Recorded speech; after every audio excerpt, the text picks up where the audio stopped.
समान पार्क में आपने काफ़ी कवर किया है इसको, एहतजाज के दौरान भी शेलिंग भी हुई, पेट्रोल पंप भी जब फेंके गए थे, सांप सूख गया।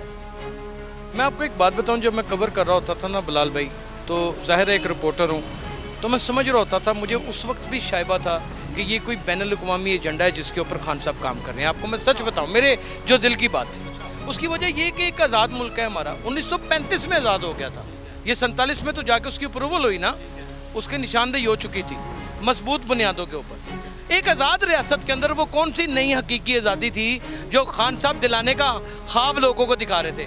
अब वो थाना चुंग में मिल रही है और पुश्त के ऊपर मिल रही है उन बच्चों को। वो सिर्फ फुटेज बनाने आते थे अपनी। आपने देखा होगा यहाँ पे जब भी आप प्रोग्राम करने हैं 20-25 इकट्ठे हो गए और अपना बोलना शुरू कर दिया, एक अपनी वही तकरीर, और सबके एक जैसे अल्फाज हुआ करते थे। लेकिन हम रिकॉर्ड इसलिए करते थे कि हमने भी आखिरकार काम करना था, हमने रिपोर्ट करना था, हमारा काम ही है, जो हमें मिला हमने दिखा देना।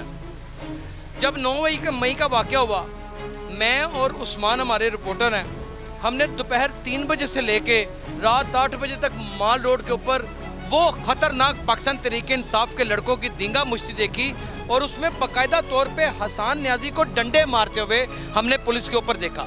हमने बाकायदा तौर पे पुलिस वालों को ज़ख्मी बाकायदा खुद उठा के एम्बुलेंस में बैठाया, दांत टूट गए उनके, आंखों के ऊपर पत्थर लगे, और फिर नंगे हो के दिखाते थे, नंगे हो के दिखाते थे। बदतमीजी का वो एक अरूज था यहाँ पर।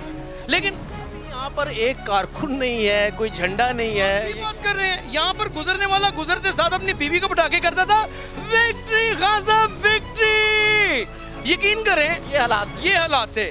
अब यहाँ देखें जरा, वो कबा भी पीछे हाथ रंग के गुजर रहा है बकायदा तौर के ऊपर, मैंने यहाँ नहीं देखना।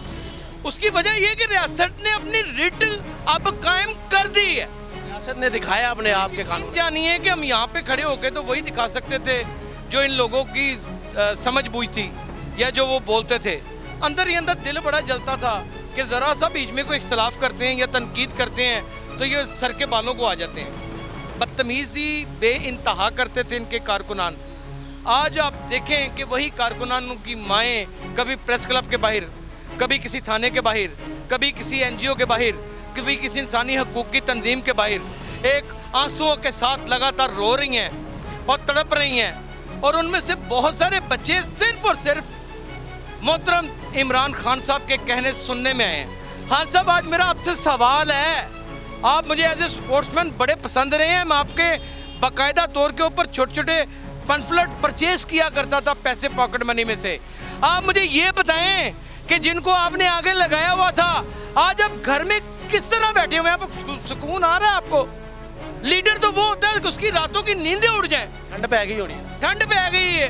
और मुर्शिद को बैठे ने, मुर्शिद को किथे जान, फिर मुर्शिद को नहीं पहना, मुर्शिद के कदमां 'च बह गए ने हो। और किथे जान। अच्छा, परसों मैंने एक प्रोग्राम किया बिलाल भाई, अंदर सदके का बकरा बंधा हुआ था। मैं कहते बकरा सदके, बाहर बंदे सदके।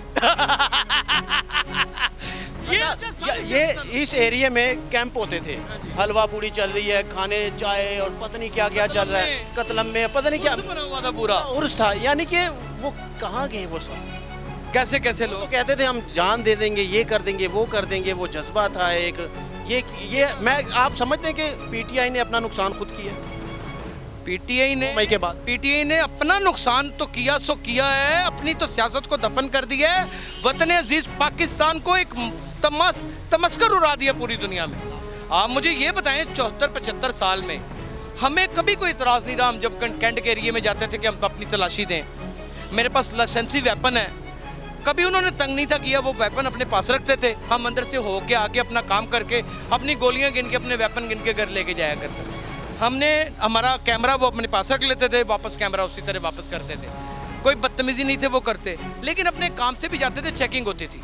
इवन के मुझे एक आर्मी अफसर के बड़े अफसर ने मुझे बुलाया अपनी गाड़ी के ऊपर, तो उनकी गाड़ी की भी चेकिंग हुई। वहाँ जाकर ये हमलावर हो गए। अब ये कहते ये सब प्लांट था। और भाई प्लांट था तो आपकी अकल घास चरने चली गई थी कि आपको रोक ही कोई नहीं रहा, आप क्यों गए? खैर यार, अफरीदी कह रहा है, सरेआम कह रहा है चलो GHQ चले। यास्मीन राशिद साहिबा की ऑडियो, राशिद की वो ऑडियो चला रहे हैं जिसमें कह रही हैं बाहर आ जाओ, और वो कोर कमांडर का हाउस नहीं है बाहर आ जाओ, वो जहाँ पे खड़ी हैं आप गौर से देखें वो CSD है। एक बात तो ये है। दूसरी बात ये कि इबाद फ़रूक कि ऑडियो गलत है, उसकी फोरेंसिक नहीं हुई होगी, कभी हो सकता है इबाद फरूक ने माना है कि वो मेरी ऑडियो है, ठीक है जी। और ये सारे जो रुकन छोड़ के जा रहे हैं, क्या सब कोई तलवार लेके चढ़ गई हुकूमत उनके ऊपर? ऐसा नहीं है। आपकी क्या सूरत हाल है, क्या कहते हैं? मेरा ख्याल है कि चेयरमैन तरीके इंसाफ अगर अपनी सियासत को ज़िंदा रखना चाहते हैं तो वो बाहर आएँ और वॉलंटरली गिरफ्तारी दें और कहें कि मैं अपने कारकुनान के साथ जेल में रहूँगा। हो गया अगर जी। ये ऐसा नहीं करते, साहब गर्मी है, 45 टेम्परेचर है, वो खान साहब क्यों आएंगे बाहर, क्यों गिरफ्तारी देंगे, जेल क्यों जाएंगे, क्यों करेंगे, गया हैं, जेल क्यों जाएंगे? वो पागल है वो। बुखार चढ़ गया, आधी रात को शौकत खानम खान साहब तो कह रहे हैं कि मुझे फिर गिरफ्तार। बक्से लेके और भी बड़ा कुछ, वो बुखार चढ़ा था, इतनी मेडिसिन थी काफ़ी ज़्यादा। चलो बड़ी मेहरबानी जनाब, ये हालात है जी।